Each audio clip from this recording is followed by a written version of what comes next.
Maha crossed from Syria to the Wadi Khalid region on the Lebanese side of the border. The 44-year-old mother of 10 came from Baba Amro, where she lived all her life. She chose to run away with her grandchildren, leaving behind her a destroyed town and 3 of her children fighting with the Free Syrian Army. I walked a lot. We spent the whole morning walking. 2 boys came up and told me there are mines and that they would accompany me. How do I stay in Bab Amro? What remains in Bab Amro? What have they left in Bab Amro? They left nothing. They ruined it all.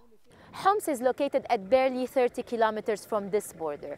But despite the proximity and the deteriorating security and humanitarian situation there, very few families have managed to cross to Lebanon.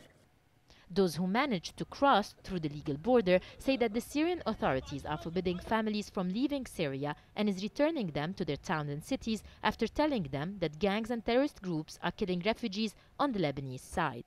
The regime is trying to allow the street attacks. It doesn't want to increase the number of refugees, which will add to the scandal. The regime has been embarrassed on the international stage on the issue of refugees. That's why it wants to keep the people in the country as much as possible.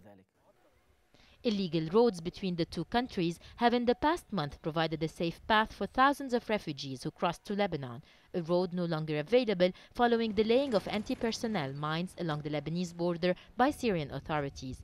Many casualties, including a fatal case, have been reported over the last 2 weeks.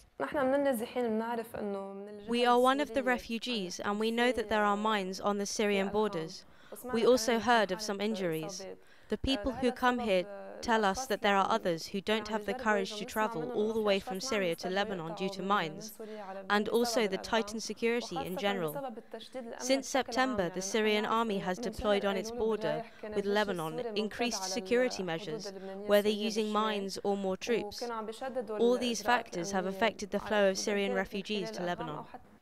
International organizations have criticized the Syrian move, saying that the use of landmines is unjustifiable anywhere and for any reason. Ibrahim, العربية, Wadi Khalid, North Lebanon.